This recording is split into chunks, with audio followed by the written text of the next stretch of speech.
Hello বন্ধুরা, good morning, welcome back to our new video. আশা করি সবাই ভালো আছো, সুস্থ আছো। আমরা অনেক অনেক ভালো আছি। তো সকালবেলা ঘুম থেকে উঠে ব্রাশ করে মুখ ধুয়ে এসেছি, আর জুই সোনা এখনো ঘুম থেকে উঠেনি। আসলে একটু সময়ের জন্য উঠেছিল, উঠে আমার সাথে গল্প করতে করতে ওদিকে আবার ঘুমিয়ে পড়েছে।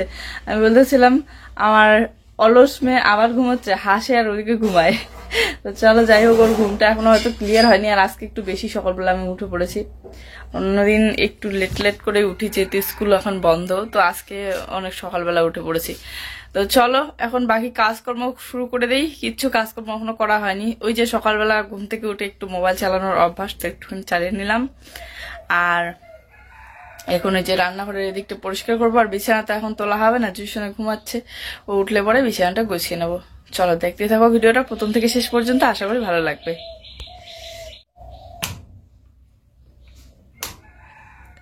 এই দেখো এদিকের অবস্থা কি হয়েছে। এগুলো সব আমার মোছা কোচা করতে হবে, গ্যাস ওভেন থেকে শুরু করে সব।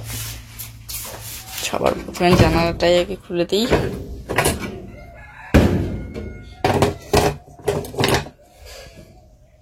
আর ওইদিকে দেখতে পাচ্ছ সাইকেলটা একদম সাইকেল না, একদম জামা কাপড়ের আলনা হয়ে গিয়েছে। ছোলা নিয়ে এসেছে, অনেক দিন হয়ে গেল, কিন্তু ছোলাগুলো ভিজিয়ে রাখলেও ও খায়ই না, খেতেই চায় না। তো এই যে কালকে রাত্রিবেলা ভিজিয়ে রেখে দিয়েছিল, মাঝে মধ্যে আবার খায়, মাঝে মধ্যে খায় না। তো জলটা আমি ঝরিয়ে নিলাম আর পরিষ্কার জল দিয়ে রাখবো এখন। তারপর যখন ওর ইচ্ছে হবে তখন খাবে, সকালবেলা আর বিকেলবেলা। কয়েকদিন আগে যখন প্রথম রান শুরু করেছিল, তখন চেষ্টা করেছিলাম প্রায় প্রত্যেক দিনে কলা নিয়ে আসার বাজার থেকে। মানে ওকে বলতাম নিয়ে আসতে। তারপরে এখন তো ফলমূলের যা দাম, সব সময় তো সম্ভব হয়ে ওঠে না। তো এখন দুধটাই শুধুমাত্র নিয়ে আসে বিকেলবেলা করে। আর এই যে ছোলাটা মাঝে মধ্যে ভিজিয়ে রাখে, খাইলে খায়, না খাইলে তো থেকেই যায়, তারপর দিন খায়। আর ছোলা তো ভিজিয়ে রাখলে নষ্ট হয় না। তো যাই হোক, এদিকে হচ্ছে আমি গ্যাস ওভেন টোভেন ভালো করে মুছে পরিষ্কার করে নিচ্ছি, আর সার্ফ দিয়ে জল গুলিয়ে নিয়েছি। তাহলে কি হয়, তেলচিটে ভাবটা তাড়াতাড়ি উঠে যায়। প্রথমে এমনিতেই মুছতেছিলাম, এখন দেখি যে কালকে রান্না হয়েছিল ডিমের ঝোল, তো তেলটা একদম বসে গিয়েছে। আর এগুলো সার্ফের জল না দিলে পরে উঠবেই না। তো সার্ফের জল দিয়ে আমি ভালো করে মুছে গুছে পরিষ্কার করে নিচ্ছি। আর গ্যাস ওভেনটা যদি তেলচিটে হয়ে থাকে তাহলে আর রান্নাতেই মন বসে না। পরিষ্কার থাকলে ভালো লাগে রান্না করতে। আর এই যে আমার স্ট্যান্ডটা ভেঙে গিয়েছে, তো মোবাইলটা বারবার পড়ে যায়।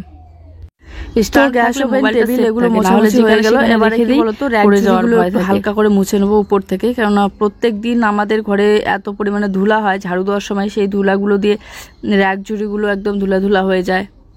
প্রত্যেক দিন বাইরে বের করে ধোয়া তো সম্ভব হয়ে ওঠে না, তাই একটু করে আর কি সার্ফের জল দিয়ে মুছে নেই প্রত্যেক দিন। আর এই ছোট্ট জানালার পাশে গ্যাস ওভেন বসিয়েছি তো ঠিকই, কিন্তু কি বলতো, ধোয়াটা জানালা দিয়ে বেরিয়ে হয় না। সব ধোয়া একদম উপরে গিয়ে উপরে কাপড়ের সিলিংটা নষ্ট হয়ে যায়, প্লাস পুরো ঘর ধোয়া হয়ে যায়। আসলে জানালাটা হয়েছে এমন সাইডে যে উল্টো দিকে হাওয়া চলে আসে, হাওয়াটা আবার বাইরে থেকে ভিতরের দিকে আসে, তাই মানে ধোয়াটা বের হতে পারে না বেশি একটা। এখন মোটামুটি কাশিটা অনেকটা কমে গিয়েছে, তবুও মানে হালকা হালকা হয়। প্রত্যেকবার যখনই শরীর অসুস্থ হয়, যখনই কোনো সমস্যায় পড়ি, তখনই ভাবি যে ডাক্তার দেখাবো, কিন্তু একবারও ওর ডাক্তার দেখানো হয়ে ওঠে না। জুই যখন হয়েছিল, তারপর ডাক্তার বলেছিল যে ছোট্ট বাচ্চাকে নিয়ে একবার ডাক্তারকে দেখিয়ে নিতে, কিন্তু তবুও আর দেখানো হয়নি। তখন থেকে এই পর্যন্ত হলো, মানে জুই যখন পেটে ছিল তখনই শুধুমাত্র ডাক্তারকে দেখিয়েছিলাম 2বার। আর তখন থেকে এই পর্যন্ত হলো, এখনও কোনো ডাক্তার দেখানো হয়নি আমার। যতই অসুস্থ হই না কেন, ওই পাশের বাজারের দোকান থেকে, মানে ডাক্তারের যে দোকানগুলো থাকে হাতুড়ি ডাক্তার, ওগুলো থেকে ওষুধ নিয়ে এসে খাই, সেরে যায়, আবার ঠিক হয়ে যায়, আবার অসুস্থ হলে আবার নিয়ে আসি, এরকম করেই চলছে আর কি। আসলে গরিবের সংসার তো, নানান চিন্তা ভাবনা লেগেই থাকে, তো চাইলেই সবসময় ডাক্তার দেখাতে পারি না। আমার মনে হয় আমার যেই টাকাটা দিয়ে ডাক্তার দেখাবো, ওই টাকাটা সংসারের অন্য কোনো কাজে লাগালে ভালো হবে। তো এরকম করে আর হয়ে ওঠে না। তো যাই হোক, এদিকে এই যে ও ঝাড়ুটা নিয়ে এসেছে, আর ঝাড়ুটা এত সুন্দর, মানে এই ঝাড়ুগুলো আমার খুবই পছন্দের। আর বারান্দা ঘর সব ঝাড়ু দিয়ে নিচ্ছি। ডিমটা কালকে ফেটে গিয়েছিল, মানে 4টা ডিম ছিল, 4টা ডিমের মধ্যে একটা ডিম ছিল ফাটা।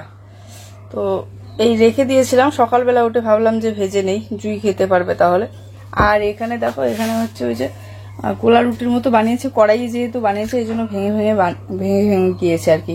তো মা বানিয়েছে জুইয়ের জন্য, আর জুইয়ের পাপার জন্য দিল, কিন্তু জুইয়ের পাপা খেয়ে এসেছে। তো আমি আর জুই খাবো। চলো ডিমটা দিয়ে দেই। তেলটা মনে হয় বেশি হয়ে গিয়েছে।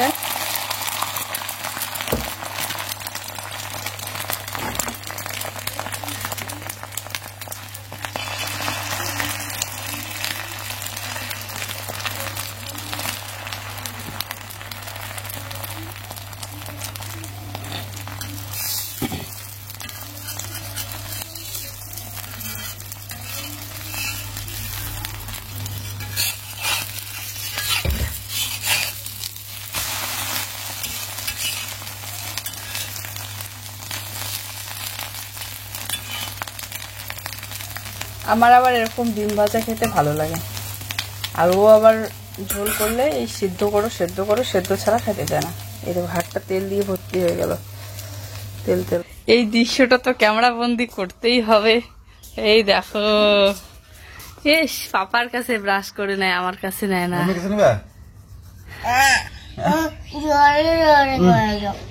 ও কয়টা বাজে এখন? ঘুম থেকে উঠলো মহারানী 8টা বাজে। মহারানী রাজকেল্লা।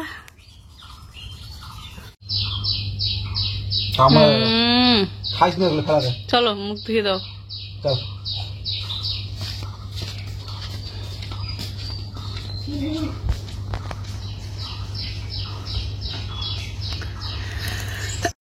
কালকে যে মিষ্টিগুলো নিয়ে এসেছিল জুয়ের পাপার জন্য 2টো রেখে দিয়েছিলাম, কিন্তু ও খাইনি রাত্রিবেলা। আর সকালবেলা খেতে বললাম তবুও খাইনি।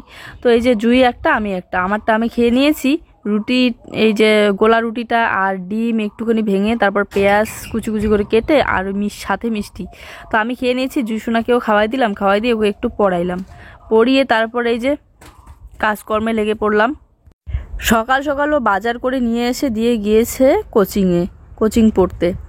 আর নিয়ে এসেছে পটল, তারপর হচ্ছে ঝিঙা। কিন্তু এগুলো পটল ভাজা পছন্দ করে, কিন্তু ঝিঙা কিন্তু খেতে চায় না। তবুও বানাচ্ছি, সাথে কয়েকটা আলু কেটে দিয়ে। আমাদের আলুগুলো বেশি একটা সবজিতে দেওয়াও হয় না, খাওয়া হয় না, খেলে ওই ভাজাই খাই, না হলে সেদ্ধই খাই।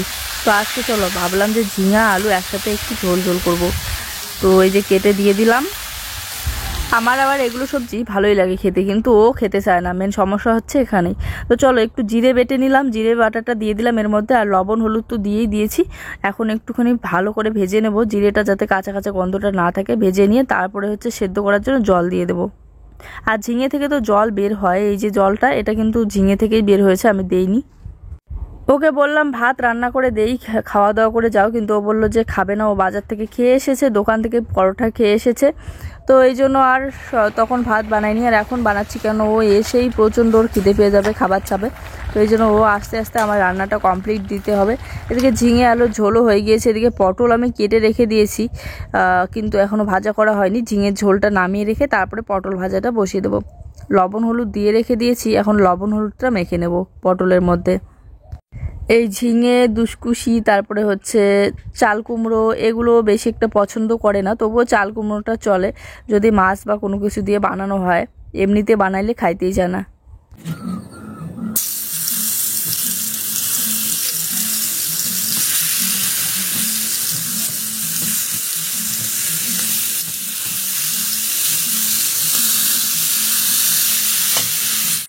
তো চলো এদিকে দুপুরবেলাকে রান্না আমার একদম কমপ্লিট। ঝিঙে আলুর ঝোল আর হচ্ছে পটল ভাজা। জুইসোনার ওদিকে স্নান হয়ে গিয়েছে, জুইসোনাকে খাওয়াবো।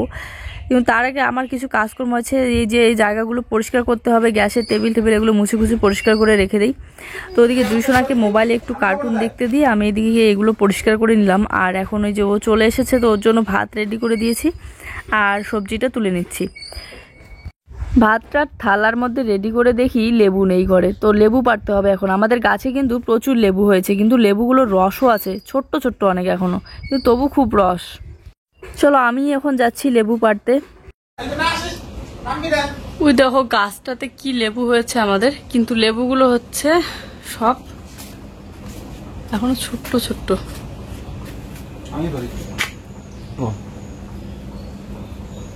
ছোট হলে কি রস আছে সেই। হ্যাঁ পারো, ডাং দিও না, আর একটা লেবু নষ্ট হয় একটার জন্য।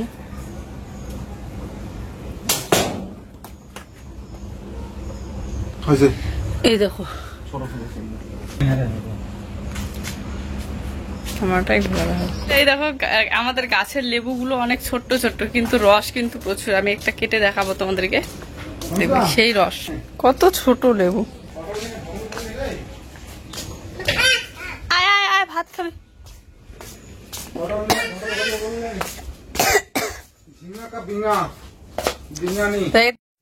তো একটা লেবু আমি তোমাদেরকে কেটে দেখাবো কি পরিমাণে রস। লাস্ট পর্যন্ত কিন্তু লেবুগুলো দু একটা থেকেই যায় গাছের মধ্যে, আর এত বড় বড় হয় যে তখন আমরা খেতেই পারি না। আর লেবুগুলোর সেন্টটা সুন্দর, কিন্তু টক খুব। তো আমরা দুপুরবেলাকার খাওয়া দাওয়া কমপ্লিট করে ঘুমিয়ে পড়েছিলাম, কিন্তু ঘুম তো পাচ্ছিল ঠিকই, কিন্তু এত পরিমাণে গরম উঠতেছিল, বিছানা দিয়ে একদম আগুনের মতো গরম। তারপরে আর ঘরে থাকাই যাচ্ছে না, মানে ঘুমটাও আর ঠিক মতো হলো না। ও এসে যে চাঙাড়ার মধ্যে বসে আছে, আর আমিও চলে আসলাম, আর জুই ঘুমাচ্ছে। গুড আফটারনুন বন্ধুরা। জানি না কেন আজকে একদম বিকেলবেলাটা ভালো লাগতেছে না। এই সারা দুপুরটা তো এত পরিমাণে গরম ছিল, ঘুমিয়েও শান্তি নেই। তো গেল দুধ নিয়ে আসতে, আর জুইশো নাকি কলা ছিল, কালকে 3টা কলা নিয়ে এসেছিলো বাবা। রাত্রিবেলা একটা খেয়েছে আর 2টা ছিল, তো একটা সন্ধ্যাবেলা খাবে ও এসে দুধ ভাত দিয়ে, আর একটা ওকে দিলাম। খেয়ে ঠেয়ে ও গেল টিউশনে দিয়ে আসলাম আর কি। তো এখন বাসনপত্র আছে কয়েকটা, খাওয়া দাওয়ার পর বাসন মাজা হয়নি আজকে, কেননা গরম এত ছিল। খেয়ে উঠেই রেস্ট করতেছিলাম। তো এখন বাসনগুলো নিয়ে এসে এই যে চেয়ারে বসে আছি আমি, কিন্তু চেয়ার কিন্তু জামা কাপড় দিয়ে ভর্তি হয়েছে। এগুলো গুছিয়ে নিতে হবে। তার মধ্যে বেড কভার ধুয়ে দিয়েছি, ওটা নিয়ে এসে বিছিয়ে দিই। তো চলো আগে বেড কভারটাই বিছিয়ে দিই। আর এই যে এই চৌকিটা দেখতেছো, এই চৌকিটা আমাদের ঘরে ছিল, তারপর রান্নাঘরে আজকে এটা বের করা হয়েছে। তো আমি চৌকিটার উপরে উঠে দেখি কি সুন্দর মিষ্টি কুমড়োটা অনেক বড় হয়ে গিয়েছে, আর পাক ধরতেছে। পাকলে পরে আমরা খাবো মিষ্টি কুমড়োটা, আর বীজও হয়ে যাবে। এই বিকেল বেলাকার দিকে রোদটা একটু অন্য সাইডে চলে যায়, তখন আমাদের ঘরটা একটু ছায়া পড়ে, আর তখন একটু হালকা হালকা ঠান্ডা পড়ে। নাহলে দুপুরবেলাটা পুরো রোদটা গিয়ে ডাইরেক্ট একদম ঘরের উপরে, চালের উপরে পড়ে, আর এত গরম পড়ে যায় কি আর বলবো, প্রচুর গরম। তো যাই হোক, চলো এদিকে বেড কভার নিয়ে নিলাম, এবার গিয়ে বিছিয়ে দিই। আর এই সাদা রঙের বেড কভারটা যতই পুরানো হোক না কেন, ধুয়ে দিলে আবার নতুন একদম সাদা চকচকে হয়ে যায়। কালারটা জ্বলে গেলেও সুন্দর লাগে দেখতে।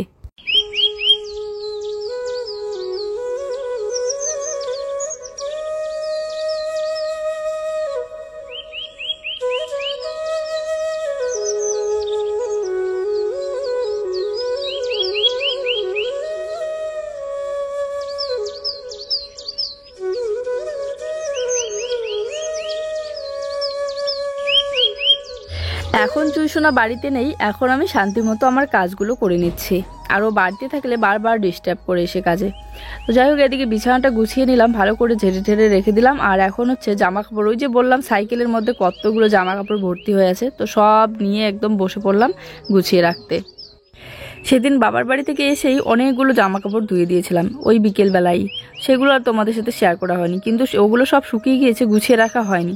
তার মধ্যে আজকের তো সব একদম ভর্তি হয়ে আছে। তারপরে যাব বাসনপত্র মাজতে।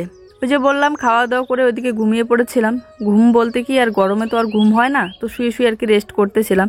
তো বাসনপত্র মাজা হয়নি, তো এখন বাসনপত্র মাজতে যাব, এগুলো ভাঁজ করে গুছিয়ে রেখে। আর সব শোকেসের মধ্যে ভরে রেখে দেবো। প্রত্যেক দিন শোকেসের মধ্যে ভরে ভরে রেখে দিই, ইউজ করা জামা কাপড়, নতুন জামা কাপড় সব একসাথে করে রেখে দিই। তারপর আবার এগুলো বের করতে করতে অনেকগুলো ভর্তি হয়ে যায়, সাইকেল, তারপর বাইরের টারগুলো সব ভর্তি হয়ে থাকে। দেখতে একদম ভালো লাগে না, ছোটো মোটো জায়গায় একটু গুছানো থাকলেই ভালো লাগে।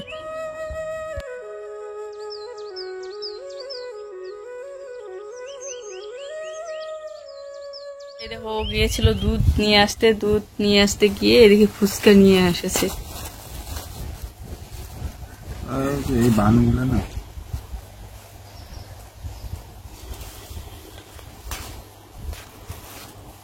দুইয়ের জন্য দুইটা রেখে দিও।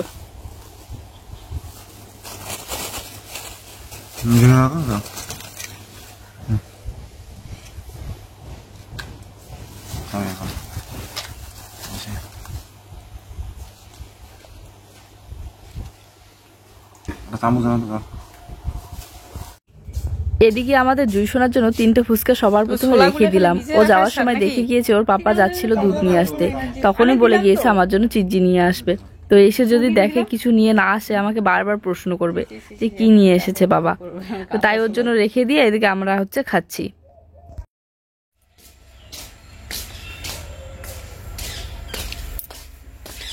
ওই যে বাসনপত্র কলের পাঠে রেখে দিয়ে যাচ্ছে একটুখানি বালু নিয়ে আসতে। কড়াইটার অবস্থা খুবই খারাপ হয়ে গেছে, তো একটু বালু দিয়ে ভালো করে ঘষে। এই দেখো গাছটাতে কি সুন্দর ফুল। বাড়ির সামনের এই জায়গাটায় বালু রাখা হয়েছিল, তো বালুগুলো নিয়ে গিয়েছে, একটু আধটু আছে, তো ওখান থেকে এক মুঠো আমি নিয়ে নিলাম কড়াই মাজবো বলে। বালু দিয়ে কড়াই মাজলে কড়াইটা অনেক পরিষ্কার হয় খুব তাড়াতাড়ি।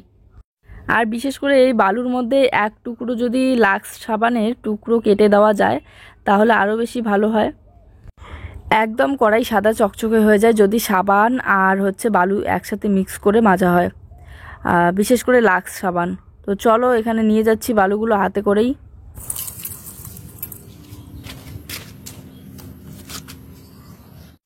তো সবার প্রথমে কড়াইটাতেই লেগে পড়লাম, বালু আর লাক্স সাবানের টুকরো দিয়ে ভালো করে ঘষে ঘষে নিচ্ছে। আর স্টিলের যে জুড়াগুলো থাকে ওই জুড়াগুলো দিয়ে ঘষলে খুব তাড়াতাড়ি পরিষ্কার হয়ে যায়। তারপরে বাকি বাসনপত্রগুলো মাজা ধোয়া করব। আর এই যে দেখতে পাচ্ছ কলের পাড়ের অবস্থাটা আমাদের কি হয়ে আছে। যখন বস্তাগুলো বিছিয়ে দেওয়া হয় নতুন, তখন দেখতে খুব সুন্দর লাগে, তারপরে ধীরে ধীরে আবার সেই খারাপ অবস্থা হয়ে যায়। বাসনগুলো ধুয়ে ধুয়ে ঘরে রেখে দিলে জলগুলো ভরে ভরে নিয়ে গেলে পরেই আমার বিকেলবেলাকার কাজ সব শেষ। তার মধ্যে এই চাল কুমড়ো গাছটা অনেকটা বড় হয়েছিল, জল টল দিয়ে দিলাম। আর এদিকে দেখো রেডি হচ্ছে রানে যাবে বলে, শু পরে নিয়েছে, ঘড়িটা দিয়ে দিলাম। তারপর আর কি হাত মুখ ঠুক ধুয়ে এসে চুলটা একটু চিরুনি করে আমি বসে বসে একদম রেস্ট করব, যতক্ষণ পর্যন্ত জুইসোনা বাড়িতে না আসে টিউশন থেকে, ততক্ষণ পর্যন্ত একা একা বসে থাকবো। আর অনেক দিন থেকে ও সাইকেলটা নষ্ট হয়ে পড়েছিল, তো ও সাইকেলটা আজকে ঠিক করে নিয়ে আসলো। এই যে বাইরে রেখে দিয়েছে, তালা ঠালা সব চেঞ্জ করে নিয়েছে। কয়েকদিন আগে প্রচুর ভাঙা ছিল সাইকেলটা, আর এখন দেখো একদম নতুন হয়ে গিয়েছে, মানে ঠিক করাতে। তো আমাকে বললো সাইকেলটা বারান্দার ভিতরে রেখে দিও, তো রেখে দিলাম। আর এই যে বসে বসে রেস্ট করতেছি আর চুলগুলো একটু নাড়তেছি, দেখতেছি জুই আমার মাথাটা একদম টাক বানিয়ে দিয়েছে চুল টানতে টানতে। চলো এইদিকে খাবার রেডি। আজকের ভিডিওটা এই পর্যন্তই। ভালো লাগলে অবশ্যই একটা লাইক কমেন্ট করে দিও। সবাই ভালো থেকো।